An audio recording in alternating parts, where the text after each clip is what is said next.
Quando um homem chega ao meu consultório com o rosto encoberto por uma mistura de vergonha e alívio, eu já sei metade da história antes que ele diga uma palavra. Há silêncio no fundo, às vezes o cheiro do café esquecido, um casaco jogado na cadeira, a televisão desligada no canto. Essas pequenas coisas contam tanto quanto os números do exame de sangue. Você não está sozinho nisso. A intimidade, o desejo, a sensação de identidade às vezes vacilam. E isso mexe com tudo: sono, humor, trabalho, relação. Hoje quero falar com você exatamente sobre isso. 3 ervas que, aliadas a mudanças de rotina e acompanhamento médico, podem ajudar a recuperar desejo, confiança e qualidade de vida. Vou explicar o que a ciência diz, como usar de forma segura e quando procurar o seu médico. Falo como médico e como alguém que já enfrentou noites de insônia e ansiedade que atrapalharam minha vida íntima e que encontrou caminhos práticos para recuperar o próprio corpo e a própria história. Se você quer ficar até o fim, eu peço 1 minuto. Inscreva-se no canal, ative as notificações e deixe o like para que eu saiba que esse tema precisa ser aprofundado em um aulão gratuito que estou preparando. Fica até o final porque eu vou dar orientações práticas que você pode começar a aplicar já amanhã. E lá na descrição tem o link para se inscrever no aulão. Vagas limitadas e sem reprise. Agora segue comigo que é conteúdo que pode realmente mudar rotinas e relacionamentos. Quando falo das 3 ervas, maca peruana, a chamada ginseng da Malásia, conhecida como Tonkat Ali, Euricoma longifolia e ashwagandha, não as apresento como pílulas mágicas. São ferramentas. Como qualquer ferramenta, funcionam melhor integradas a outras ações. Alimentação mais equilibrada, exercício regular, sono adequado e, quando necessário, terapia. Vou começar pela maca, porque é a que aparece mais em receitas caseiras, e muitas pessoas já experimentam sem saber a dosagem correta. A maca, Lepidium meyeni, vem das alturas frias dos Andes.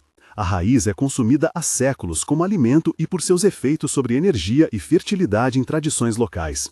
Do ponto de vista científico, os estudos em humanos são modestos, mas consistentes.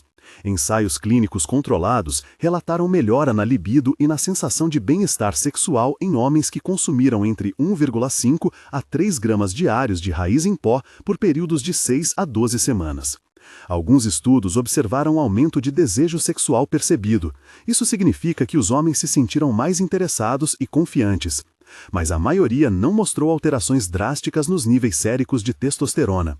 Em outras palavras, maca pode melhorar a energia sexual e a percepção de desejo sem necessariamente cair nas análises de sangue.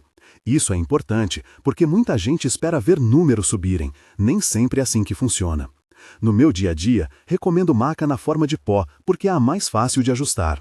Uma colher de sobremesa cheia, misturada no café ou no iogurte pela manhã, costuma equivaler a cerca de 1,5 a 3 gramas. Se preferir cápsulas, procure padrões em que a dose seja equivalente. Aviso sempre aos meus pacientes: comece devagar. Observe se há algum desconforto digestivo, porque, sendo um alimento tradicional, pode causar alterações em pessoas sensíveis.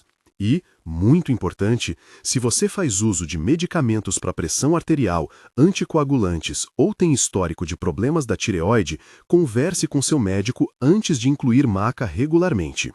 Não há registros contundentes de interações perigosas, mas prudência é palavra-chave. Agora, muda a cena. Imagine a cozinha da minha casa numa manhã fria. Eu, com a colher de café, misturando maca no meu leite vegetal. O gosto é terroso e meio adocicado. Lembra raiz, lembra solo de montanha. Esse gesto simples fez parte da minha recuperação.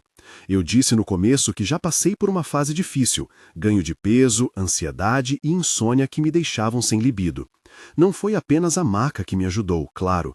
Foi a soma de mudar o sono, mexer o corpo e regular a ansiedade. Mas a maca entrou como um primeiro passo pautável que eu podia controlar. Passo agora a um composto que, por vezes, é rotulado como ginseng da Malásia, Euricoma longifolia, popularmente chamado de Tonkat Ali. É uma raiz usada tradicionalmente no Sudeste Asiático como tônico sexual e para resistência física.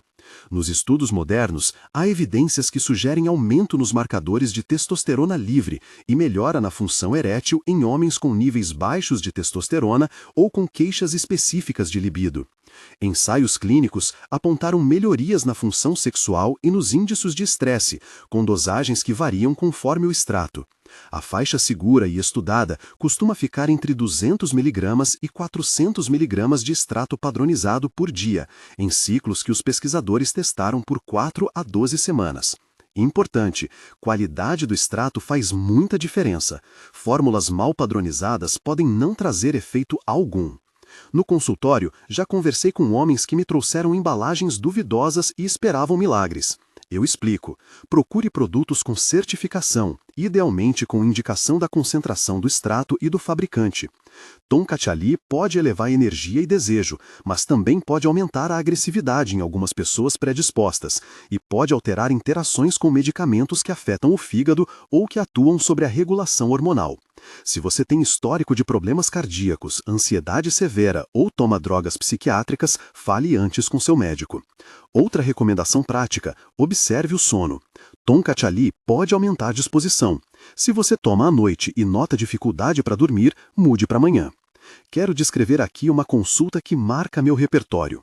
Um homem na faixa dos 40, gerente de uma equipe, dormia mal e se automedicava emocionalmente com bebidas. Relatou perda de desejo e frustração no casamento.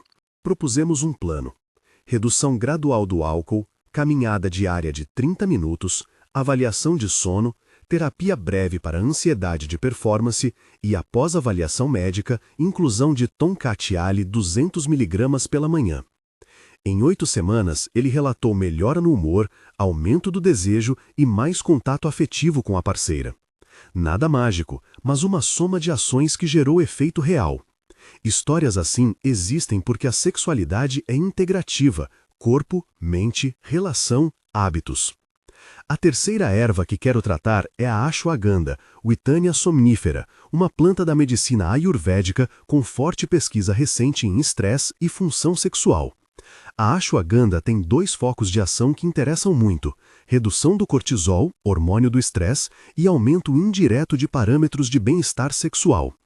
Em estudos randomizados, homens que tomaram entre 300 mg a 600 mg por dia de extrato padronizado por 8 a 12 semanas relataram melhora na função sexual, no controle da ejaculação e na qualidade do esperma em alguns casos.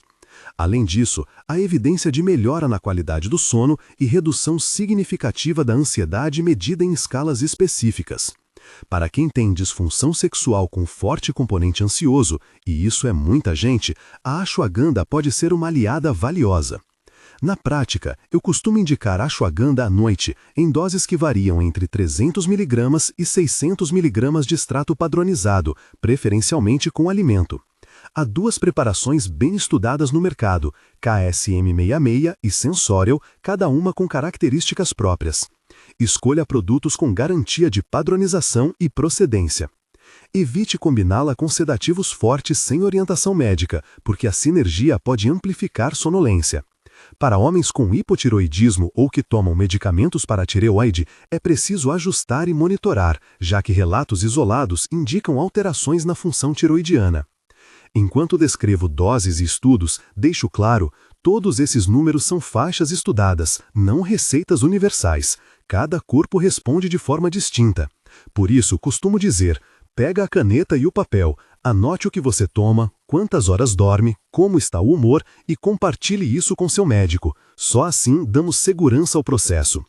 Além das ervas, há uma tríade que eu insisto com todos os pacientes: sono, movimento e alimentação. Sono de qualidade, 7 a 9 horas para a maioria dos homens, regula hormônios, reduz a ansiedade e melhora a circulação. Exercício aeróbico e de força aumenta a sensibilidade, a oxigenação e eleva o tônus muscular, influenciando positivamente a resposta sexual. E alimentação com menos açúcar processado, gordura trans e excesso de álcool preserva vasos e energia. Trocar o lanche da tarde por uma porção de oleaginosas, priorizar peixes e verduras e reduzir bebidas açucaradas faz diferença na disposição. Não é poção mágica, mas é o solo onde as ervas vão vingar. Quero abordar também fatores médicos que não podem ser ignorados. Disfunção erétil, muitas vezes, é um sinal precoce de problemas circulatórios, diabetes mal controlada, hipertensão ou alterações hormonais. Se você tem ereções noturnas ausentes, perda de pelos, energia muito baixa ou mudanças de peso importantes, faça exames. Glicemia, perfil lipídico, testosterona total e livre, função renal e hepática. E mais, depressão e ansiedade são causas e consequências. Procurar psicólogo ou psiquiatra é tão relevante quanto ajustar a dieta. Nunca recomendo interromper medicamentos prescritos sem supervisão. Em muitos casos, é possível ajustar doses ou trocar a medicação com ajuda profissional. Em termos de segurança, algumas advertências práticas. Homens que usam nitratos, medicamentos para dor no peito, jamais devem associar substâncias que aumentem nitroglicerina ou que causem vasodilatação sem controle médico. Homens com câncer de próstata devem discutir qualquer suplemento que altere hormônios com seu oncologista. E sempre suspeite de produtos vendidos como cura instantânea com embalagens sensacionalistas. Muitos contêm misturas perigosas ou doses mal calculadas. Ao longo desses anos, aprendi a escutar mais do que a falar. Em uma das consultas, a parceira entrou na sala com um olhar de quem já tinha chorado por meses. Sentamos os três e conversamos sem pressa. Ela disse que o problema dela não era apenas o desejo do parceiro, era a sensação de perda de intimidade, de toques que se tornaram raros. Propus um protocolo simples, pequenas rotinas de carinho diário, encontros noturnos sem pressão de desempenho, caminhadas juntos e, para o parceiro, começar com uma dose baixa de maca e uma de ashwagandha à noite, por 8 semanas, com retorno marcado. O efeito foi mais do que físico, foi um reavivar da conexão. Isso mostra que intervenção medicamentosa isolada raramente resolve problemas do casal. O trabalho intimista com o parceiro é essencial. Certo, vamos traduzir tudo isso em como fazer de forma prática. Primeiro, comece com a avaliação médica. Segundo, escolha uma erva por vez, por 6 a 12 semanas, e registre efeitos. Terceiro, adote hábitos de sono e movimento. Quarto, verifique a procedência e a padronização dos suplementos. Quinto, mantenha diálogo aberto com a parceira e com o profissional de saúde. Sei que para muitas pessoas buscar ajuda ainda é desconfortável. Há um medo de ser julgado, a sensação de falha. Eu não quero que você carregue isso sozinho. Meu convite é que você veja esse processo como uma pesquisa sobre a sua própria saúde. Experimente com responsabilidade, monitore e ajuste. A combinação de maca para energia sexual, tongatchali para desejo e possível apoio hormonal, e ashwagandha para ansiedade e sono, tem respaldo e relatos clínicos que me deixam confiantes em apresentá-las aos meus pacientes, sempre com cautela. Quero terminar esta parte com um detalhe prático de cozinha que muitos me pedem. Se for usar maca em pó, dissolva na primeira bebida quente do dia. Café, chá ou leite vegetal, e não exceda 3 gramas sem orientação. Para tongatchali, use extrato padronizado 200 mg pela manhã. Para ashwagandha, 300 mg à noite. E relembre, se você toma medicação prescrita, marque uma avaliação antes de começar qualquer fitoterápico. Eu poderia seguir com mais estudos, protocolos e casos clínicos, mas prefiro ouvir você. Quais dúvidas aparecem no seu dia a dia? No aulão gratuito que estou preparando, vou detalhar protocolos de integração com dieta, exercícios e planos de acompanhamento médico, e vou explicar como escolher fornecedores confiáveis. Se isso ressoa com você, inscreva-se pelo link na descrição. As vagas são limitadas e não haverá reprise. A voz que eu peço para você ouvir agora é a de cuidado. Experimente com informação, sem pressa e com quem pode te acompanhar clinicamente. Entonação sugerida para quem for apresentar isso em vídeo, confiante, acolhedor, com leve humor nas transições. Seja mais enfático no convite final. Ficou alguma dúvida imediata sobre contraindicações ou dosagens? Se quiser, partimos para perguntas frequentes e eu já trago referências de estudos para cada erva, explicando limitações metodológicas e como interpretar números em porcentagem, sem cair em promessas milagrosas. Perfeito! Vamos às perguntas frequentes, com respostas que eu costumo dar aos pacientes e que ajudam a transformar informação em ação segura. Pergunta: quanto tempo até eu ver resultado? Resposta: depende. Em estudos clínicos com fitoterápicos, efeitos perceptíveis podem surgir entre 4 e 12 semanas.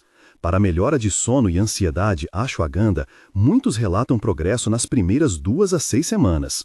Para libido e energia, maca, tongkat-ali, costuma-se avaliar entre 6 e 12 semanas. Por isso, a regra prática que mencionei, uma erva por vez, por 6, 12 semanas, registrando efeitos. Se não houver melhora após esse período, reavaliamos a hipótese de outra intervenção. Pergunta: e o efeito placebo, não é só a cabeça? Resposta: o efeito placebo existe e é real e pode ser parte do mecanismo terapêutico. Estudos controlados com placebo mostram que alguns suplementos têm efeito além do placebo, mas o tamanho do efeito varia. Importante é medir. Use escalas simples, por exemplo, IFF5 para função erétil, diário de sono, registro de desejo sexual, para distinguir melhora subjetiva de mudança consistente. Se tudo for só expectativa, é melhor reconhecer isso e procurar intervenções que atuem em outras frentes: psicoterapia, exercícios, ajustes hormonais. Pergunta: posso combinar várias ervas para acelerar? Resposta: combinações são comuns, mas trazem incerteza. Interações farmacodinâmicas e farmacocinéticas podem alterar eficácia e segurança. Meu caminho preferido é começar com uma intervenção isolada, observar por 6 a 8 semanas e só então, se necessário, adicionar outra. Quando combinamos, documentamos efeitos e sintomas colaterais com mais atenção. Pergunta: como interpretar porcentagens em estudos? Resposta: preste atenção a 2 conceitos, risco absoluto e risco relativo. Se um estudo diz aumentou o desempenho em 30%, pergunte: 30% de quê? Se a média do grupo placebo subiu de 4 para 5 escala e o grupo tratado foi de 4 para 6, a diferença pode ser estatisticamente significativa, mas clinicamente pequena. Veja também tamanho de efeito, Cohen's d, número necessário para tratar, NNT, quando disponível, e duração do segmento. Estudos curtos podem superestimar benefícios a longo prazo. Pergunta: como escolher fornecedor confiável? Checklist prático. Procure selos de boas práticas de fabricação, GMP, reconhecidos pelo órgão regulador do país. Solicite ou confira o Certificate of Analysis, COA, garante teor de princípios ativos e ausência de contaminantes, metais pesados, pesticidas, micotoxinas. Verifique padronização do extrato, exemplo, Tongkat-ali padronizada em 2% de euriptides, ashwagandha padronizada para 5% de wifanoides. Evite produtos com promessas milagrosas, doses exageradas ou ingredientes secretos. Prefira fabricantes com histórico e transparência sobre a origem da matéria-prima. Pergunta: e segurança a longo prazo? Resposta: há pouca evidência robusta sobre o uso contínuo de muitos fitoterápicos por anos, por isso recomendo ciclos e reavaliações periódicas. Para ashwagandha e maca, a maioria dos estudos sugere perfil aceitável em uso de meses, mas devemos monitorar função hepática e renal em pacientes com comorbidades, além de ficar atentos a alterações de humor ou sono. Em casos de sintomas novos, interrompa e procure avaliação. Pergunta: esses suplementos alteram fertilidade? Resposta: alguns produtos podem afetar parâmetros seminais, tanto para melhor quanto para pior, depende da substância, dose e do indivíduo. Se você e sua parceira estão tentando engravidar, solicite um espermograma antes e após 8 a 12 semanas de uso. Alguns fitoterápicos são seguros, outros não têm dados suficientes. Em casos de infertilidade, orientação por urologista ou reprodutor é essencial antes de iniciar qualquer fitoterápico. Pergunta: quando referir para especialista?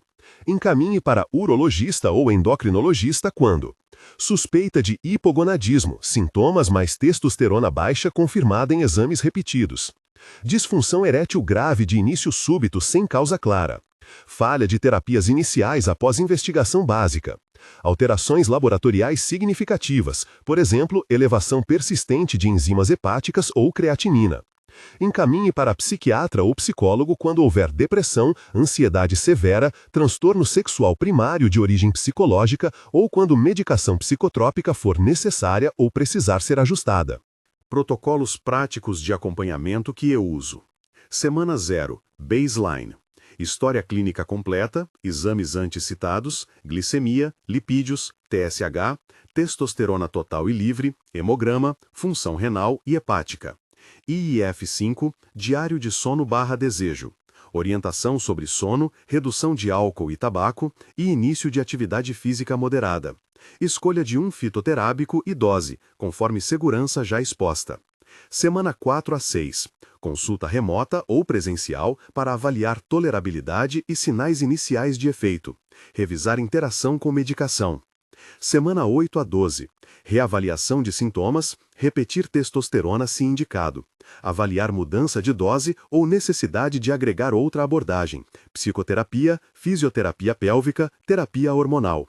A cada 3, 6 meses. Monitoramento laboratorial se o uso for contínuo. Sinais de alerta que exigem parada imediata e avaliação médica. Dor intensa persistente durante a ereção. Risco de priapismo. Procurar atendimento de urgência. Icteícia ou dor abdominal após início de suplemento. Interromper e investigar função hepática. Sintomas cardiorrespiratórios novos. Palpitações intensas, síncope. Avaliar cardiovascularmente. Mudança abrupta no humor, com pensamentos suicidas. Buscar ajuda psiquiátrica imediatamente. Interações medicamentosas comuns a lembrar. Inibidores da fosfodiesterase 5, sildenafil, tadalafil. Embora não haja interdição direta para combinar com fitoterápicos, certos produtos que causem vasodilatação podem aumentar risco de hipotensão. Monitorar pressão arterial e ter cautela se a pessoa usa nitratos, já destacado. Antidepressivos e ansiolíticos. Podem reduzir libido. Ajuste terapêutico com psiquiatra pode ser necessário. A ashwagandha, por sua ação sedativa leve, pode potencializar benzodiazepínicos em alguns casos. Anticoagulantes. Alguns fitoterápicos têm efeito no sistema de coagulação. Se você faz uso de varfarina ou Doax, consulte o médico antes. Como medir progresso sem depender só de tabelas? Combine medidas objetivas, exemplo, IIF-5, com relatos subjetivos. Frequência de relações, sensação de intimidade, confiança sexual e qualidade do relacionamento. Use um diário simples. Data, suplemento tomado, dose, sono na noite anterior, de 0 a 10, humor, de 0 a 10, desejo, ocorrência de relação/ereção. Em 6, 8 semanas, você já terá dados para a discussão clínica. Casos típicos e lições rápidas, sem nomes. Homem A. Queixa principal de baixa libido, sono fragmentado e estresse. Iniciamos ashwagandha 300 mg à noite, higiene do sono e atividade física. Em 6 semanas, relatou sono mais profundo e leve aumento de desejo. Conclusão: atuar sobre ansiedade e sono frequentemente melhora a libido. Homem B. Disfunção erétil progressiva, várias comorbidades metabólicas. Testes mostraram testosterona baixa e glicemia alterada. Neste caso, fitoterápicos isolados seriam insuficientes. Priorizamos controle metabólico e encaminhamento à endocrinologia/urologia. Conclusão: identificar causa é mais eficaz que tratar o sintoma isoladamente. Para encerrar este bloco de perguntas frequentes, a prática clínica que proponho é uma mistura de ciência, prudência e escuta. Testar com o método um protocolo simples, documentação, acompanhamento laboratorial e abertura para redirecionar o plano quando necessário reduz riscos e aumenta chances de resultado significativo. Se tiver perguntas específicas sobre um caso seu, medicações, exames alterados, tentativa de gravidez, anote os pontos principais e traga para a consulta. Idade, medicações em uso, histórico de doenças, resultados laboratoriais recentes e seus objetivos. Na próxima parte, eu vou trazer referências comentadas de estudos por erva, maca, tonkat ali, ashwagandha e mostrar como avaliar criticamente cada paper, tipo de estudo, tamanho amostral, duração, desfechos reais e limitações metodológicas.